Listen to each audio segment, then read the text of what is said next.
Hello students, welcome in M K H video series. और आज के इस वीडियो में अपने बिहाइव के जो क्लास 9th के चैप्टर नंबर जो है वो 10th के बारे में बात करेंगे। तो आज के इस वीडियो में अपने बिहाइव बुक के चैप्टर नंबर 10 के बारे में बात करने जा रहे हैं और आई होप आप इसको पसंद करोगे। ठीक है, अच्छे ढंग से प्रयास करेंगे अपने इसको समझने का। तो चलो बेटा, ज़्यादा टाइम ना लेते हुए बात करते हैं सीधा आज के अपने इस वीडियो के अंदर चैप्टर नंबर 10 के बारे में। ओके, कौन सी बुक का? बिहाइव की बुक का। ठीक है, तो बिहाइव की बुक का चैप्टर नंबर जो 10 है वो है काठमांडू। ठीक है, किसके बारे में? काठमांडू। ये एक प्लेस है। ठीक है, नाम सुना होगा आपने। कहाँ पड़ जाता है ये? कौन से स्टेट में? ये एक्चुअल में ये इंडिया के अंदर नहीं है। ठीक है, काठमांडू जो है वो नेपाल में है। अपने जस्ट नेबरिंग कंट्री जो है, नेबरिंग कंट्रीज़ के एक कंट्री जो है नेपाल। ओके, तो अपना ये पड़ोसी देश है। कौन? नेपाल। उसकी राजधानी है काठमांडू। ठीक है, तो आज के इस वीडियो में अपने किसके बारे में पढ़ेंगे? काठमांडू के बारे में। ठीक है, बिहाइव का चैप्टर नंबर जो 10 है वो काठमांडू के बारे में दिया गया, इसके बारे में बताया गया। What kind of place is Kathmandu is mention in this chapter. This is the 10th chapter of our beehives book. The name of this chapter is Kathmandu. और एज यू नो, जैसा कि आप जानते हो, Kathmandu is a kind of place is situated in Nepal. ये नेपाल की राजधानी भी है काठमांडू। और ये इंडियन पॉइंट ऑफ व्यू से देखा जाए तो, भारतीय नज़रिए से देखा जाए तो काठमांडू का अपना एक ख़ास महत्व है। वो ख़ास महत्व ये है कि जो काठमांडू के अंदर मंदिर है ना, जो वो अपनी धार्मिक भावनाओं से, या अपने कह सकते हैं अपने रिलीजियस से, अपने धर्म से, ठीक है, वो जुड़े हुए हैं, उनका जुड़ाव है। इसलिए काठमांडू इंडियन विजिटर्स के लिए एक अपनी इम्पोर्टेंस रखता है। भारतीय जो आगंतुक हैं, जो अपने तीर्थ स्थल मान लें, पिलग्रिम्स मान लें, तो उनमें काठमांडू का भी अपना एक अहम रोल है। ठीक है, बात करें काठमांडू की तो इस पाठ के अंदर जो डिस्क्रिप्शन दिया हुआ है, जो वर्णन दिया हुआ है, वो किसका दिया हुआ है? विक्रम सेठ का। ठीक है, किसका बताया गया है? विक्रम सेठ का। काठमांडू चैप्टर के अंदर विक्रम सेठ ने अपनी विजिट कहाँ की? काठमांडू की विजिट, उसके बारे में बताया हुआ है। ठीक है बेटा, क्या कि काठमांडू का जो मतलब कि एक स्थान है, वहाँ पर विक्रम सेठ ने अपनी विजिट, अपनी यात्रा के वर्णन किया है। उसने किस प्रकार का वहाँ अनुभव किया, किस प्रकार का वहाँ उसने माहौल देखा, ये उसने इस चैप्टर के अंदर बताया गया है। ठीक है, तो बात करें तो अपने कह सकते हैं Vikram Seth described his journey to Kathmandu. कौन सी जर्नी बेटा? उसकी कहाँ की जर्नी? काठमांडू की जर्नी। किनकी? विक्रम सेठ की, जो इस चैप्टर के अंदर बताई गई है। ठीक है, बात करें तो काठमांडू के अंदर उन्होंने क्या कुछ देखा, यही जैसे मैंने आपको बताया वो इस चैप्टर के अंदर अपने को बता रहे हैं। तो काठमांडू के अंदर उन्होंने 2 तो टेम्पल्स देखे थे। कितने टेम्पल्स देखे थे? 2। 2 तो मंदिर देखे थे। एक मंदिर का नाम है पशुपतिनाथ और एक का नाम है बुद्धनाथ। ठीक है, तो अगर आपसे पूछा जाए how many temples visited by Vikram सेठ इन काठमांडू, तो अपने कहेंगे कि जो विक्रम सेठ है उन्होंने काठमांडू के अंदर 2 महत्वपूर्ण स्थानों के बारे में चर्चा की है। अपनी जो विजिट है वो मुख्यतः 2 स्थान, 2 प्लेस के बारे में उन्होंने वर्णन किया है। एक तो पशुपतिनाथ का और एक बुद्धनाथ का। अकॉर्डिंग टू विक्रम सेठ के अनुसार there are a lot of difference between Pashupatinath and Boudhanath. ठीक है, विक्रम सेठ ने अपने इस यात्रा के दौरान जो पशुपतिनाथ और बुद्धनाथ के जो ये दो स्थल हैं काठमांडू के अंदर, ये जो धार्मिक स्थल हैं, इन दोनों में बहुत सारी विभिन्नताओं का वर्णन किया है, जो अपने आगे पढ़ेंगे कि पशुपतिनाथ में उन्होंने किस प्रकार के एटमॉस्फेयर को देखा, ओके, और बुद्धनाथ के अंदर उन्होंने किस प्रकार के एटमॉस्फेयर को देखा, ये अपने आगे जाकर पढ़ेंगे। ठीक है, तो काठमांडू की बात हो रही है जहां विक्रम सेठ एक तो पशुपतिनाथ और दूसरा कौन सा, बुद्धनाथ, ये दो प्लेस के बारे में बात करते हैं। चलो आगे देखते हैं। अब उन्होंने वहां क्या है, फ्लूट सेलर, फ्लूट सेलर, ठीक है, टू फ्लूट सेलर कंपेयर्ड पोर्कुपिन, ठीक है। फ्लूट का मतलब क्या होता है, बांसुरी, ठीक है। अब उसने जो बांसुरी है ना उसकी तुलना की है, कंपेयर्ड पोर्कुपिन का मतलब उसने जो बांसुरी है उसकी जो आत्मा, जो मानवता की ओर ले जाती है चीज, ठीक है, एक प्रकार की, पोर्कुपिन का मतलब है ए थिंग, या फिर कह सकते the way to divine, the way to actual human spirit, जो मानवता की आत्मा की ओर ले जाती है। पोर्कुपिन उस इंग्लिश मीनिंग को बोलते हैं उसके, ठीक है। तो उन्होंने फ्लूट है जो बांसुरी है उसको मानवता के बहुत ज़्यादा क्लोज बताया है, किसने, विक्रम सेठ ने, ठीक है। तो इसका मतलब क्या हुआ कि विक्रम सेठ जो थे उन्होंने वहाँ पर क्या देखे थे, उन्होंने वहाँ पर बहुत सारी फ्लूट्स देखी थी, बहुत सारी क्या देखी थी, बांसुरियाँ देखी थी, किन्होंने, विक्रम सेठ ने। कहाँ पर, अपनी काठमांडू यात्रा के दौरान विक्रम सेठ ने वहाँ पर बहुत सारी क्या है, बांसुरियाँ देखी थी, ठीक है। तो अब ये कहता है कि difference between flute sellers and hawkers. Flute seller का मतलब तो हो गया बेटा बांसुरी विक्रेता, ओके। फ्लूट सेलर का मतलब क्या हो गया, बांसुरी विक्रेता, ठीक है। हॉकर्स का मतलब हो गया फेरी वाले, क्या मतलब हो गया, फेरी वाले। तो विक्रम सेठ कहते हैं कि जब काठमांडू के अंदर उन्होंने बांसुरी विक्रेता जो बांसुरियां बेच रहा था, ठीक है, फ्लूट सेलर, और जो दूसरे फेरी वाले देखे उनमें बहुत फर्क था। According to Vikram Seth there are many, अपने कह सकते हैं there are many differences between a flute seller and hawkers, कि जो बांसुरी विक्रेता है और जो फेरी वाला है उन दोनों के बीच में विक्रम सेठ कहता है क्या, कि बहुत ही ज़्यादा क्या है, अंतर पाया गया। वो कैसे, वो कहता है कि जो हॉकर्स थे, ठीक है, according to Vikram Seth their visit about Kathmandu, he describes that hawkers were crying loudly to sell their goods. अपने वस्तुओं को बेचने के लिए जो हॉकर्स मतलब फेरी वाले थे, ठेले वाले मान लो, ठीक है, रेडी वाले जो हो गए, और वैसे कोई हॉकर्स कोई सामान बेचने वाले, वो क्या थे कि वो जोर जोर से लाउडली, मतलब क्राइंग लाउडली का मतलब जोर जोर से चिल्ला रहे थे, आवाज़ें लगा रहे थे। किस चीज़ के लिए आवाज़ें लगा रहे थे, वो आवाज़ें लगा रहे थे अपना सामान बेचने के लिए, ठीक है। दूसरी तरफ जस्ट इसके अपोजिट कौन, फ्लूट सेलर। फ्लूट सेलर जो थे वो बिल्कुल क्या थे, शांत थे, बिल्कुल ही क्या थे, शांत थे। क्यों, वो बांसुरी बजा रहे थे, ठीक है। और आपने देखा होगा कि अपनी गली में मान लो कोई सब्जी बेचने वाला आता है या कोई और हॉकर्स आता है, वो क्या जोर जोर से आवाज़ें लगाते हैं। और कभी कभार आपने अपनी गली में बांसुरी बेचने वाले को भी देखा होगा।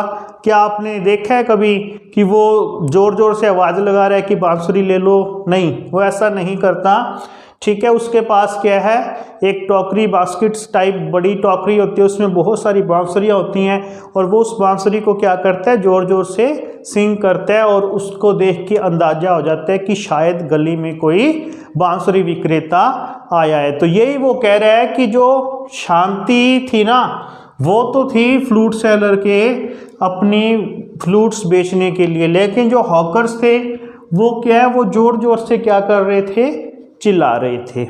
क्लियर है। उसके बाद बिलीफ, बिलीफ का मतलब होता है धारणा या मान्यता। अब जब वो अपनी उस यात्रा में गया तो वहाँ पर उसको एक धारणा, किसी चीज़ के बारे में कोई जैसे मान्यता होती है ना, कि जैसे इस जगह पर ना ऐसे करके ये कुछ हो गया था इसलिए यहाँ मंदिर बनाया गया है। तो ये सारी की सारी चीज़ें क्या होती हैं, ये एक बिलीफ होता है, ये एक धारणा होती है। तो ये बिलीफ वहाँ की क्या है, देयर इज ए बिलीफ, वहाँ एक क्या धारणा है कि when half protruded shrine from the stone platform of river Bagmati comes out fully, the goddess inside will escape।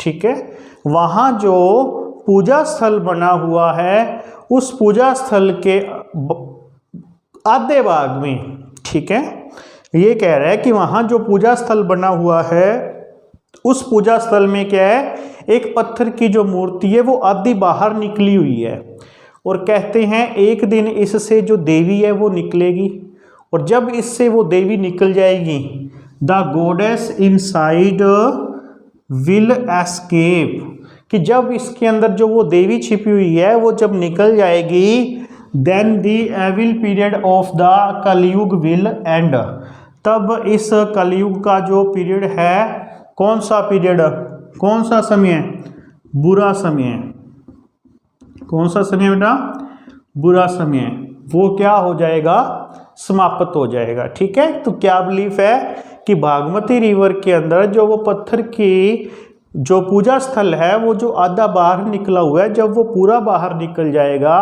तो उसके अंदर से एक देवी निकलेगी, और जब वो देवी निकल जाएगी तो कहते हैं कि जो एविल पीरियड ऑफ द कलयुग है वो क्या हो जाएगा, समाप्त हो जाएगा। ठीक है, आगे देखो, थिंग्स ही सीज, फेरी वाला जो अपनी काठमांडू की यात्रा के दौरान जो जो चीज़ें देखता है उसके बारे में यहाँ बताया गया है कि वो कौन कौन सी चीज़ें अपनी उस यात्रा के दौरान देखता है। ठीक है, in this point the different kind of things are seen by Vikram Seth mention, जो बहुत प्रकार की चीज़ें विक्रम सेठ के द्वारा वहाँ देखी गई वो मेंशन की हुई है। क्या देखा उन्होंने, जैसे small shops of Tibetan emigration near the Buddhist shrine, एक तो उन्होंने क्या है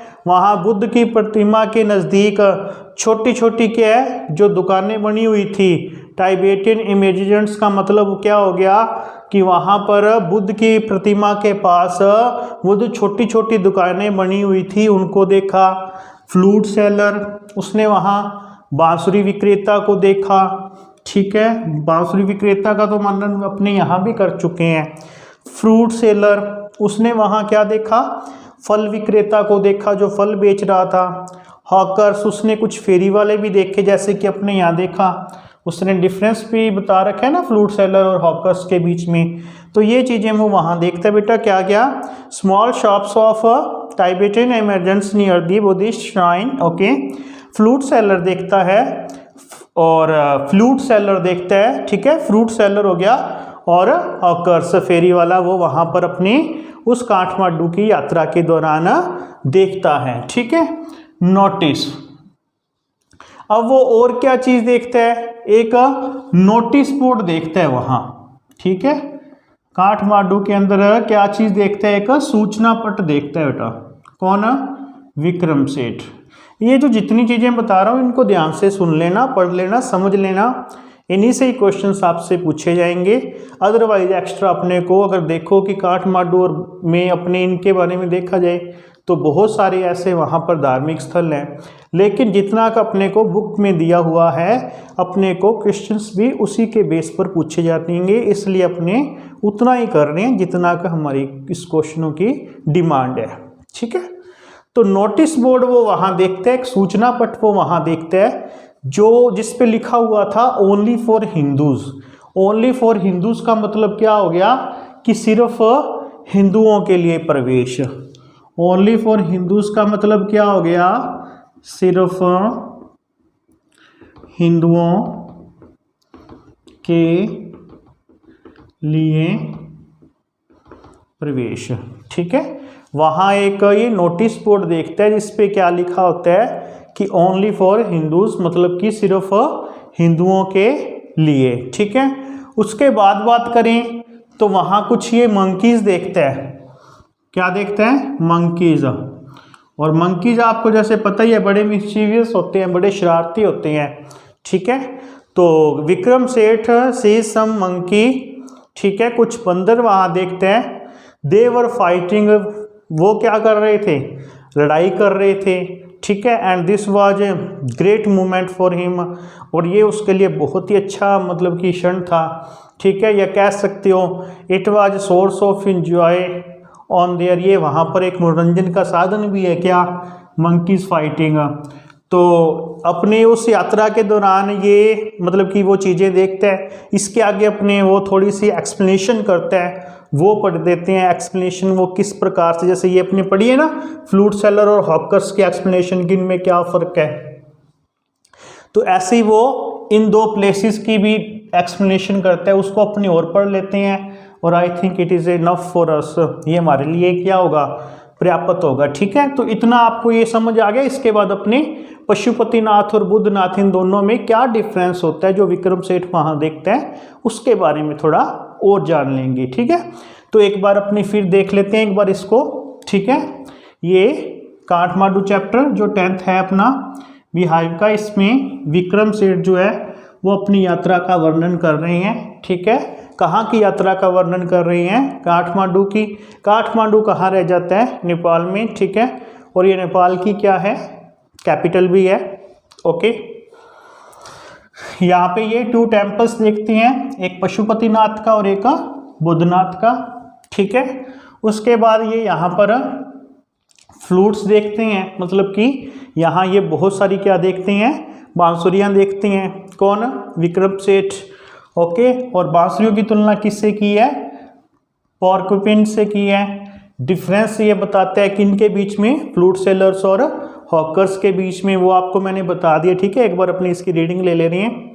बिलीफ आपको बता ही दिया कि वहाँ क्या धारणा है। There is a belief that when half return shrine from the stone platform of river Bagmati, कौन सी नदी बिना, बागमती नदी, comes out fully the goddess inside will escape. ठीक है, कि वो उससे जब देवी निकलेगी तो कलयुग का क्या हो जाएगा, then the evil period of the Kaliyug will end, मतलब कि इस कलयुग का जो बुरा समय है वो क्या हो जाएगा, समाप्त हो जाएगा। थिंक्स ही सीज, अब वो क्या क्या चीज़ें देखते हैं। ठीक है, तो उसमें वो स्मॉल शॉप्स ऑफ टाइबेटन इमरजेंट्स देखता है। ठीक है, छोटी छोटी दुकानें, ठेले, और नियर द बुद्धिस्ट श्राइन, उस बुद्ध की प्रतिमा के पास फ्लूट सेलर। ठीक है, और फ्रूट सेलर और हॉकर्स देखते हैं। एक नोटिस बोर्ड देखते हैं जिसपे क्या लिखा हुआ था, ओनली फॉर हिंदूज, और वो कुछ मंकीज देखते हैं जो क्या कर रहे थे, आपस में फाइटिंग कर रहे थे। तो ये बेटा इतनी सारी चीज़ें जो है अपनी इनकी रीडिंग एक बार और अच्छे से ले लिए। ठीक है, अब अपने थोड़ा सा एक्सप्लेनेशन समझते हैं, वो इनकी एक्सप्लेनेशन करते हैं। जैसे फ्लूट सेलर और हॉकर्स, इन दोनों में उन्होंने डिफरेंस बताया था ना क्या, कि both are selling their goods, वो दोनों ही अपनी क्या वस्तुएं बेच रहे थे। But the major differences between them, लेकिन जो सबसे बड़ा अंतर था उनके बीच में वो क्या था, hawkers were crying loudly to sell their goods, जो हॉकर्स थे वो जोर जोर से चिल्ला रहे थे अपनी वस्तुओं को बेचने के लिए।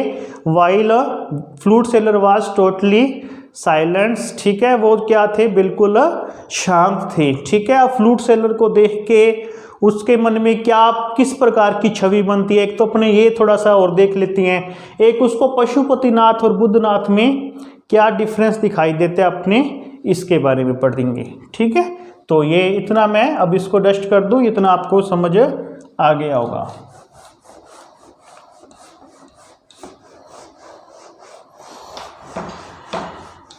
ये अब मतलब कि इनकी थोड़ी सी अपनी एक्सप्लेनेशन ये पढ़ेंगे कि इनमें डिफरेंस क्या है। ठीक है। फ्लूट सेलर और जैसे उसमें हॉकर्स में पता चल गया ना कि वो एक तो जैसे जोर जोर से चिल्लाकर अपनी वस्तुएं बेच रहे थे, दूसरी तरफ जो फ्लूट सेलर था वो बिल्कुल क्या था, शांतचित्त था, है ना। तो और इसी प्रकार से वो अब पशुपतिनाथ और जो वो अपनी यात्रा का दूसरा हिस्सा है, एक तो दो टेम्पल्स देखते हैं ना वो, एक तो पशुपतिनाथ का देखते हैं, ठीक है, एक बुद्धिस्ट देख बुद्धनाथ का, तो उन दोनों में डिफरेंस है, वो भी अपने यहाँ पढ़ लेते हैं, ठीक है बेटा। तो देखो अब अपने उसमें वहाँ क्या क्या वो महसूस करता है।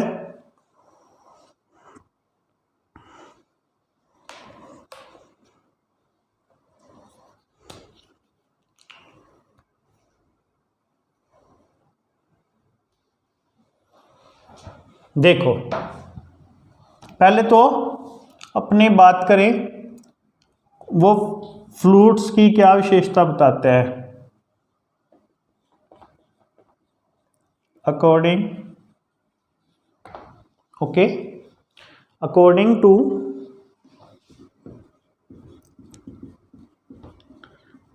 विक्रम सेठ, अकॉर्डिंग टू विक्रम सेठ, flutes are connected with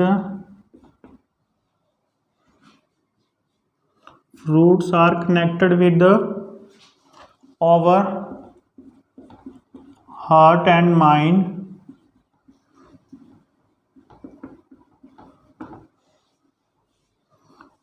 It is the way to light the human spirit. देखो ये कहता है अकॉर्डिंग टू विक्रम सेठ के अनुसार flutes are connected with our hearts and minds, कि जो बांसुरियाँ होती हैं वो हमारे हार्ट और माइंड से क्या होती हैं, कनेक्ट होती हैं, ठीक है। It is the way to lightning the human spirit, कहने का मतलब मानवीय आत्मा को लाइटनिंग प्रकाशित करने के लिए जो बांसुरी है वो सबसे बेस्ट सोर्स है, ठीक है। तो वो कहता है कि जो बांसुरी है वो सीधी अपने दिल को आकर लगती है, ठीक है, और इसका जो कनेक्शन है वो हमारी आत्मा के साथ है, ठीक है। तो वो कहता है कि वो बांसुरी सुनने के दौरान बहुत ही ज़्यादा क्या है, शांति महसूस करते हैं, ठीक है। अब एक अपनी अंतर पढ़ लेते हैं। एक तो बुद्धनाथ का वो देखी थी ना उसने टेम्पल, ठीक है, एक तो उसने कौन सा बुद्धनाथ का टेम्पल देखा था, और कौन सा देखा था बुद्धनाथ के अलावा उसने एक उसने बोधनाथ श्राइन देखा था, और एक उसने पशुपतिनाथ देखा था ना, बोधनाथ देखा था, और दूसरा कौन सा देखा था उसने, पशुपतिनाथ।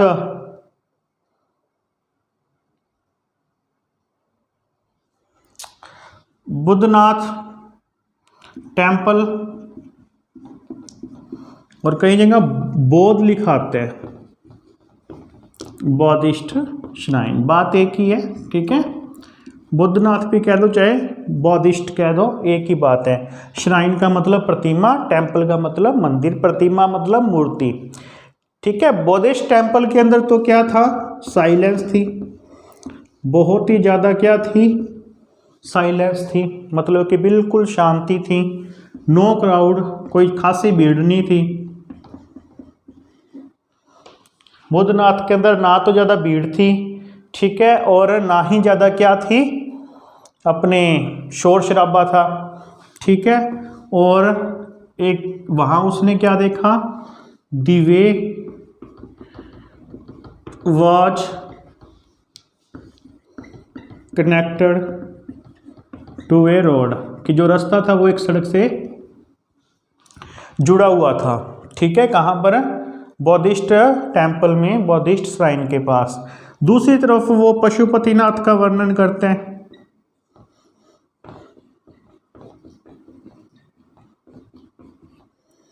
पशुपतिनाथ के अंदर बहुत ज़्यादा क्या होती है, क्राउड होती है, ठीक है। आपने कह सकते हैं people were wandering around the temple, लोग टेम्पल के चारों ओर क्या है, घूम रहे थे। ठीक है, बहुत ज़्यादा क्या थी वहाँ, क्राउड थी। कहाँ पर? पशुपतिनाथ टेम्पल में। ठीक है, पशुपतिनाथ टेम्पल के पास। और वहाँ साइलेंस थी, यहाँ पर क्या था, यहाँ पे शोर शराबा था, अपने कह सकते हैं ह्यूज।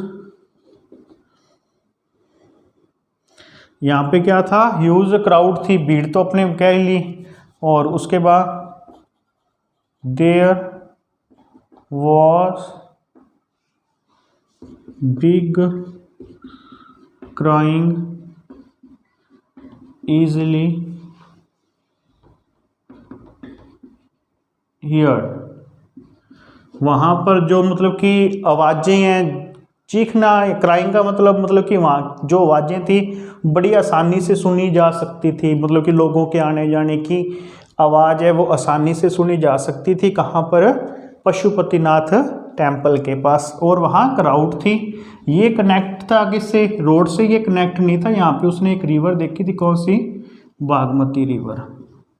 ठीक है, तो इस प्रकार इस चैप्टर के अंदर इतनी सारी जो प्लेसेस हैं वो विक्रम सेठ अपनी यात्रा के दौरान अपने को बता रहे हैं। ठीक है, and this is enough to answering the questions that may be asked in our exam, जो हमारे परीक्षा में पूछे जा सकते हैं। विक्रम सेठ ने फ्लूट सेलर, हॉकर्स, उसमें डिफरेंस बताया, पशुपतिनाथ और बुद्धनाथ की टेम्पल्स दोनों में फ़र्क बताया। ठीक है, वहाँ क्या क्या चीज़ें देखी वो चीज़ें। ठीक है, काठमांडू कहाँ सिचुएटेड है। ठीक है, और बस इस चैप्टर में जो है ऑल अराउंड जो जितनी भी बातें हैं, जितने भी क्वेश्चन हैं, इसके इर्द गिर्द ही आपसे पूछे जाएंगे। तो आई होप ये आपको जितना बताया है ये आपको अच्छा लगा होगा और समझ भी आसानी से आया होगा।